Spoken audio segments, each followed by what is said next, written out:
অধ্যক্ষ মহোদয় আৰু মহামান্য সদন মাননীয় অধ্যক্ষ মহোদয় এগৰাকী সন্মানীয় চৰকাৰী পক্ষৰ বক্তাই আমাক গান্ধাৰীৰ লগত তুলনা কৰি থৈ গ'ল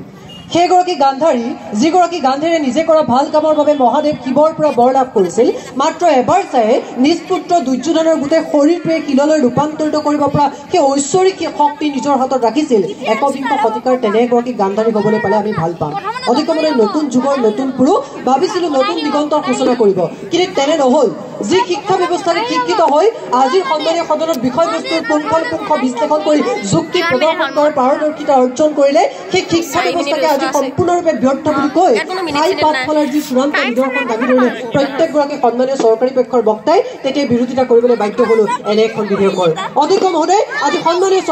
চৰকাৰী পক্ষৰ বক্তাসকলে মহাভাৰতৰ কথা কৈছে সেইখন মহাভাৰত যিখন মহাভাৰতৰ মাননীয় অধ্যক্ষ মহোদয় দ্ৰোণাচাৰ্যৰ ৰাজগুৰু আছিল সেই দ্ৰোণাচাৰ্যই কিন্তু একলব্যৰ শিষ্যত্ব গ্ৰহণ কৰিবলৈ অমান্তিক হৈছিল কাৰণ একলব্য আছিল নিজ কুলৰ দৰিদ্ৰ কুলৰ আজি সেই দ্ৰোণাচাৰ্য বা একলব্যৰ চৰিত্ৰ নাই কিন্তু আজিও অনেক দ্ৰোণাচাৰ্য আছে যিসকল দ্ৰোণাচাৰ্যই কেৱল ধনিক শ্ৰেণীকে শিক্ষা প্ৰদান কৰাৰ ক্ষেত্ৰত আগভাগ লয় আৰু অগণন একলব্যই শিক্ষাৰ ক্ষেত্ৰত সপোন ৰচিব লাগে শিক্ষাৰ ক্ষেত্ৰত নহয় এনে বৈষম্য আঁতৰৰ বাবে আজি প্ৰশ্ন উত্থাপন হোৱাৰ প্ৰয়োজনীয়তা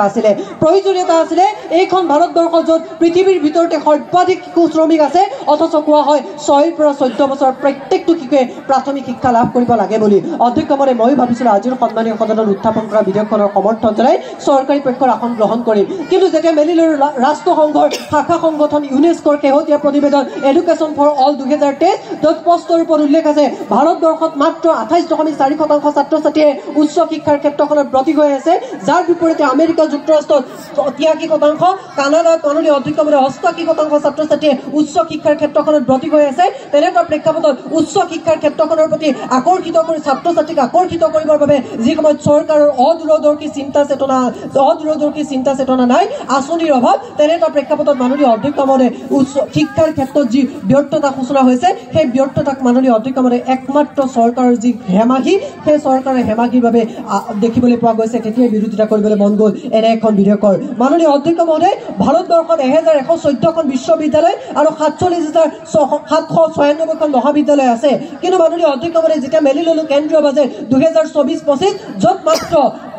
ভাৰতবৰ্ষৰ উচ্চ শিক্ষাৰ বাবে 43,719 কোটি টকা ব্যয় কৰা হৈছে বিনিয়োগ কৰা হৈছে যি পৰিমাণ ভাৰতবৰ্ষৰ মুঠ ঘৰুৱা উৎপাদনৰ মাত্ৰ 1% আশে-পাশে যাৰ বিপৰীতে মাননীয় অধ্যক্ষ মহোদয় আমেৰিকা যুক্তৰাষ্ট্ৰই ব্যয় কৰে 6.5%, সৰু ৰাষ্ট্ৰ কেনিয়াই ব্যয় কৰে 6.2%, থাইলেণ্ডে ব্যয় কৰে 5%। তেনে এটা প্ৰেক্ষাপটত যি সময়ত শিক্ষাৰ ক্ষেত্ৰত চৰকাৰে বিনিয়োগ বৃদ্ধি কৰিব পৰা নাই তাৰ পিছত আকৌ কয় প্ৰকৃত মানৱ সম্পদ গঠনৰ বাবে আজি ভাৰতবৰ্ষৰ শিক্ষা ব্যৱস্থাটোৱে বিফল কাৰণ মাননীয় অধ্যক্ষ মহোদয় ভাৰতবৰ্ষৰ শিক্ষা ব্যৱস্থা বুলি ক'লে আমি সেই শিক্ষা ব্যৱস্থাৰ কথা বুজো যি শিক্ষা ব্যৱস্থাত কৌটিল্যৰ অৰ্থশাস্ত্ৰ লিখিছিলে আৰু ভাৰতবৰ্ষৰ শিক্ষা ব্যৱস্থা বুলি ক'লে আমি সেই শিক্ষা ব্যৱস্থাক বুজো যি শিক্ষা ব্যৱস্থাত বিশ্বৰ প্ৰাচীনতম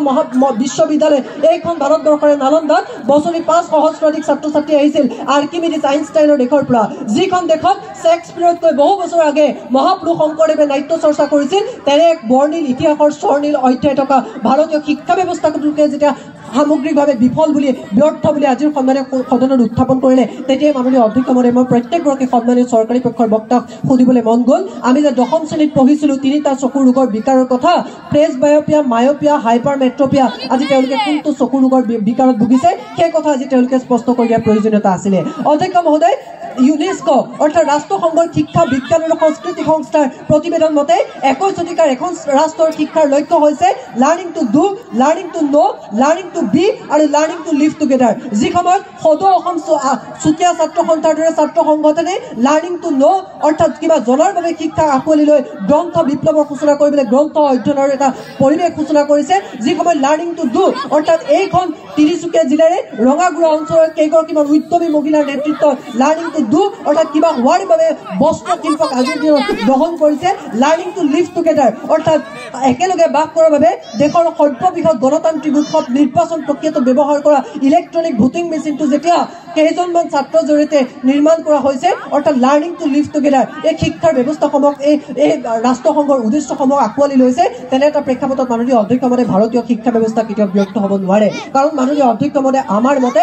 শিক্ষাৰ উদ্দেশ্য হৈছে জীৱনব্যাপী আমাৰ মতে শিক্ষাৰ উদ্দেশ্য হৈছে এগৰাকী ব্যক্তিৰ পূৰ্ণতা বিকাশ কিন্তু সামগ্ৰিকভাৱে এটা পলায়নবাদী মনোভাৱ গ্ৰহণ কৰি নিজৰ ব্যৰ্থতাবোৰ ৰাখিবলৈ যেতিয়া আজিৰ সন্মানীয় সদনত চৰকাৰী পক্ষৰ সদস্যসকলে নিজৰ ব্যৰ্থতাবোৰ ৰাখিবলৈ ভাৰতীয় শিক্ষা ব্যৱস্থাটোকে দোষাৰোপ কৰিলে প্ৰকৃত মানৱ সম্পদ উন্নয়নৰ কাৰণে প্ৰকৃত মানৱ সম্পদ গঠন কৰিব নোৱাৰাৰ বাবে তেতিয়া মই আপোনাৰ জৰিয়তে সন্মানীয় চৰকাৰী পক্ষৰ সদস্যসকলক অনুৰোধ জনাম যে তেওঁলোকে এনে এখন বিধেয়ক উত্থাপন কৰক যিখন বিধেয়কৰ জৰিয়তে এগৰাকী পূৰ্ণতা বিকাশৰ জৰিয়তে এগৰাকী মানুহ সৃষ্টি কৰিব পাৰে কাৰণ ডাক্তৰ বহুত হ'ল ইঞ্জিনিয়াৰ বহুত হ'ল অধিবক্তা বহুত হ'ল আমাক লাগে মানুহ প্ৰকৃত অৰ্থত মানুহ ধন্যবাদ অধ্যক্ষ মহোদয় ধন্যবাদ মহাবিদ্যালয়